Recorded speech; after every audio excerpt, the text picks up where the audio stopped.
4월 14일 금요일 에바다 교회 오늘 여는 말씀 함께 나누겠습니다. 사도신경으로 신앙 고백 드리겠습니다. 나는 전능하신 아버지 하나님 천지의 창조주를 믿습니다. 나는 그의 유일하신 아들 우리 주 예수 그리스도를 믿습니다.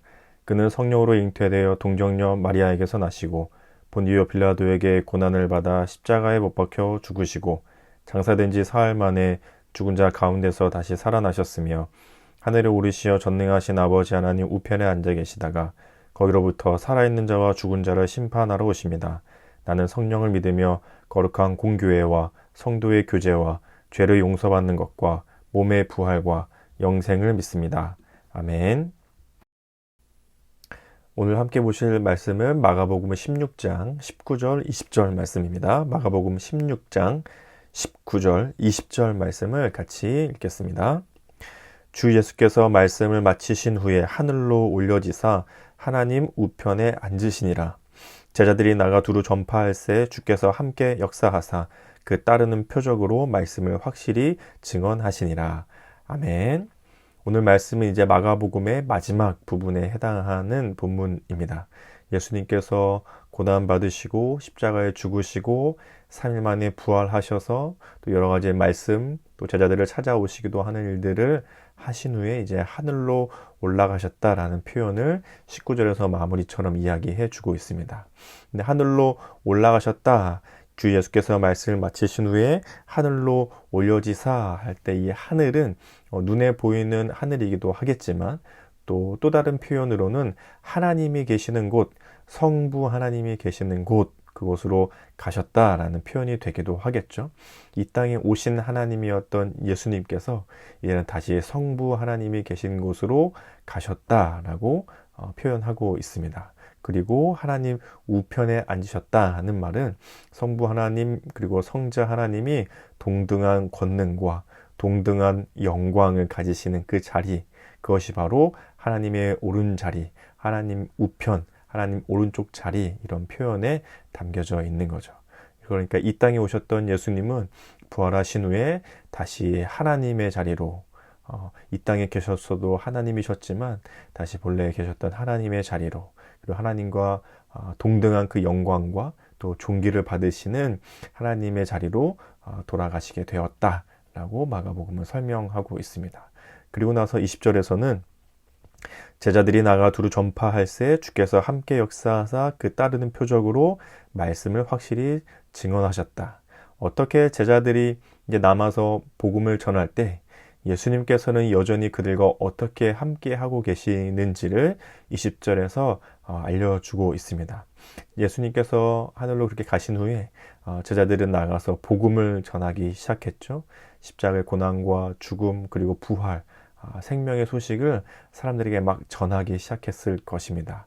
그럴 때 주께서 함께 역사하셨다. 주님께서 그들과 함께 일하셨다.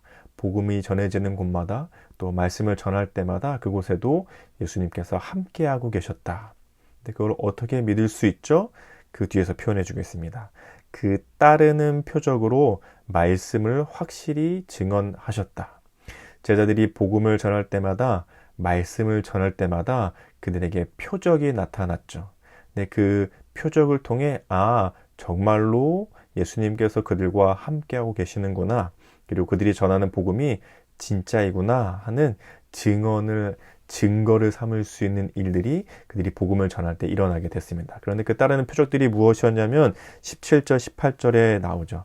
믿는 자들에게는 이런 표적이 따르리니 곧 그들이 내 이름으로 귀신을 쫓아내며 새 방언을 말하며 뱀을 집어 올리며 무슨 독을 마실지라도 해를 받지 아니하며 병든 사람에게 손을 얹은즉 나으리라 하시더라. 귀신이 쫓아지고 방언을 말하고 또 해를 받지 않고 병자들이 낫게 되는 일들이 제자들이 복음을 전할 때마다 일어나게 됐습니다. 근데 이것은 기적이라고 표현하지 않고 표적이라고 표현했습니다. 기적과 표적은 조금 다른 표현인데요. 기적은 말 그대로 이런 일들이 일어날 때 막 귀신을 쫓아내고 병자들이 낫고 하면 와, 기적이 일어났다 근데 표적은 뭐냐면 그런 일들이 일어날 때, 그 기적을 통해서 어떠한 것들을 하나님께서 말씀해 주려고 하시는가, 무엇을 우리에게 가르쳐 주려고 하시는가. 성경에서는 그것이 제자들의 복음과 그들의 말씀이 진짜다라고 증언하시기 위해서 표적을 일으키신 거죠. 그래서 표적은 일종의 표지판 같은 역할, 표시 같은 역할을 하고 있습니다. 예를 들면 제가 인천에서 이제 교회가 있는 서울까지 가려면 표지판을 따라가잖아요. 인천에서부터 고속도로에 들어갈 때 이미 서울이라고 표지판에, 초록색 표지판에 서울 크게 써 있고 화살표가 이제 표시되어 있죠. 이쪽으로 가면 서울이 나온다. 아직 거기가 서울은 아니지만 목적지를 가르쳐 주고 방향을 가르쳐 주는 거죠. 그것이 표지판의 역할이잖아요. 그리고 또 가다 보면 뭐 이쪽으로 가면 이제 올림픽대로, 또 이쪽으로 또 가다 보면 강일 IC 뭐 이런 게 계속해서 나온단 말이죠. 표지판의 역할은 계속해서 그 방향으로 가도록, 여기가 목적지이고 그 방향으로 가도록 알려주는 역할이 표지판의 역할입니다.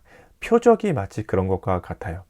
기적이어서 중요한 것이 아니고 표지판의 역할은 그런 일들을 통해 이쪽 방향이야, 목적지가 저기이다 알려주는 역할이 바로 이 표적의 역할입니다. 그러니 제자들이 복음을 전할 때 이런 귀신이 쫓아내고 병자들이 나아지는 표적이 일어나는데 그것 자체가 중요한 것이 아니고, 그래서 야, 제자들이 대단한 권능이 있네, 야, 저 사람들이 막 이런 기적을 일으키네 라는 것을 알려주려고 표적이 일어난 것이 아니라, 제자들이 그런 일들을 통해 정말 그것이 하나님께서 함께 하시는 일이구나, 정말 저 복음이 진짜이고 참이구나 하는 것을 알려주는 표시판의 역할, 표지판의 역할, 방향, 그 화살표의 역할이 바로 이 표적들의 역할이었던 거죠. 그래서 기적이라고 표현하지 않고 표적이라고 표현하고 있습니다. 이 표적이 굳이 기적일 필요는 없습니다. 예를 들어 표지판을 따라서 서울로 가면 되는데 굳이 그게 막 반짝반짝 빛나고 막 금으로 도금이 되어 있어야 되고 그러지 않아도 괜찮습니다. 표지판은 내가 목적지를 원하는 곳을 명확하게 그리고 잘 보이도록 해주는 역할만 해주면 되는 거죠. 표적이라는 것이 그렇습니다. 기적이 아니어도 됩니다. 기적처럼 표현되기는 하지만 사실은 그 기적과 같은 것들이 얘기해주고 싶은 것은 제자들과 하나님이 함께하고 계신다, 그리고 저들이 전하고 있는 복음이 진짜이고 정말이다 라는 것들을 알려주기 위한 표지판의 역할이었으니까 표적이라고 부르고 있는 거죠. 그리고 그 표적은 오늘날 우리의 삶에서도 여전히 함께 나타나고 있습니다. 우리의 삶에 막 귀신이 쫓아내지거나 병자가 낫거나 해를 받지 않거나 방언을 말하거나 이런 일들이 때로는 일어나기도 하고 일어나지 않기도 하죠. 그럼 그런 일이 일어나야만 표적이 있는 건가요?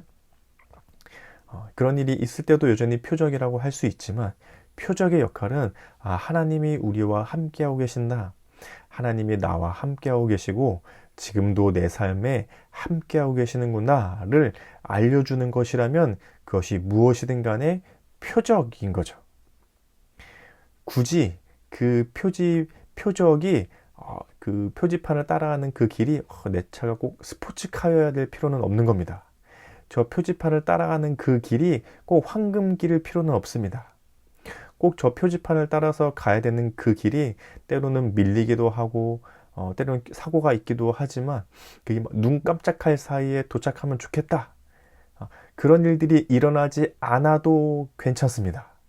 표적의 역할은 저 방향이야, 저쪽으로 가면 돼, 저쪽으로 가면 그 방향, 너가 원하는 그 방향 목적지로 도착할 수 있는 그곳이야 라고 알려주는 역할을 하면 되는 거죠. 우리의 삶에 방향이 있습니다. 우리가 가야 할 믿음, 마지막 구원의 그때, 구원이 완성되는 그 순간까지 우리는 믿음과 신앙의 길을 계속해서 가게 되죠. 근데 그 방향을 계속해서 알려주는 것이 무엇이냐면 표적의 역할입니다.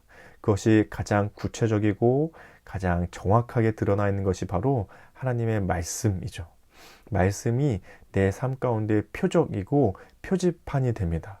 그래서 그 말씀이 내 삶 가운데 어떨 때는 위로를 주기도 하고 때로는 격려를 주기도 하고, 때로는 내가 할 수 없는 일들을 도우시는 기이한 정말 기적과 같은 일들을 경험할 때도 있고, 때로는 질책하시고 호되게 혼내는 것과 같은 말씀으로 들려올 때도 있고, 때로는 감격과 감사에 젖어드는 마음이 일어날 때도 있고, 말씀의 그 한 구절이, 말씀의 그 한 글자가, 말씀의 그 한 메시지가 나에게 주시는 하나님의 표적입니다.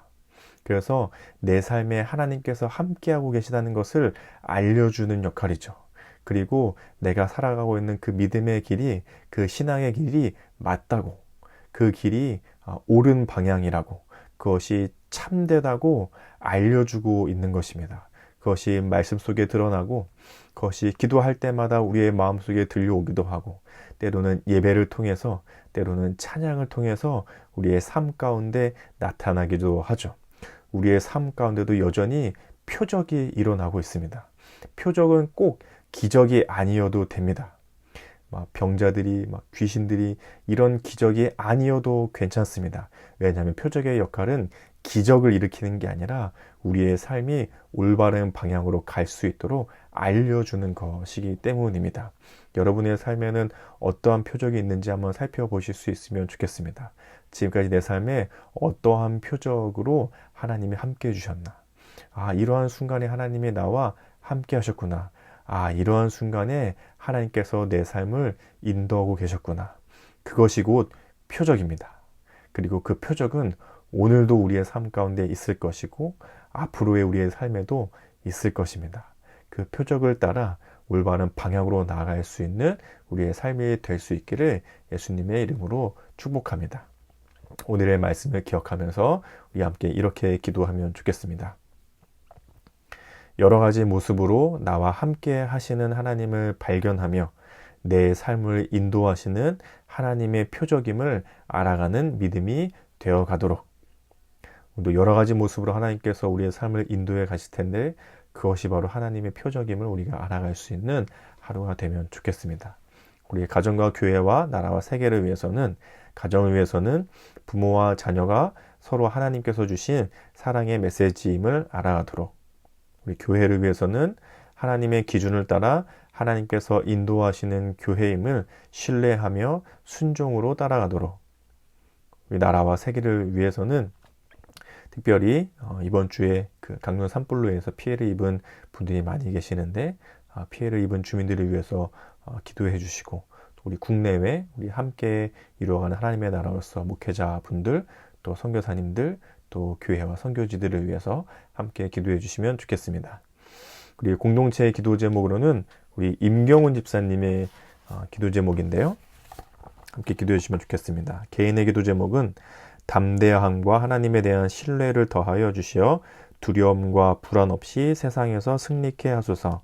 가정을 위해서는 작은 가정을 선물로 주신 하나님께서 아름답고 평안한 가정으로 이끌어 주실 줄 믿습니다. 삶의 현장을 위해선 주님께서 허락하신 사업장에 스트레스 받지 않게 하시고 23년 한 해도 안전으로 지켜주실 줄 믿습니다. 교회를 위해서는 주님의 피로 세운 교회를 사랑과 순종과 섬김으로 함께하게 하소서. 사회 나라온 세계를 위해서는 전쟁과 기근과 재해로 어려움 없는 한 해가 되게 하소서. 이런 기도 제목을 내셨는데 우리 임경훈 지사님을 생각하시면서 축복하는 마음으로 함께 기도해 주시면 좋겠습니다. 그리고 오늘 생일을 맞으신 우리 승정희 집사님을 위해서도 같이 기도해 주시면 좋겠습니다. 또 그의 삶의 자리와 또 살아가고 있는 모든 부분들에 있어서 하나님께서 늘 동행하시고 함께 해주시는 은혜가 가득하시도록, 또 건강을 위해서도 기도해 주시고, 또 가정을 위해서도 기도해 주시고, 또 생각하시면서 축복하는 마음으로, 사랑하는 마음으로 함께 기도해 주시면 좋겠습니다. 또 생각나시는 기도 제목이 있으시면 기도해 주시고, 개인의 기도 제목이 있으시면 기도하신 후에 주기도문으로 이 시간을 마치도록 하겠습니다. 함께 기도하겠습니다.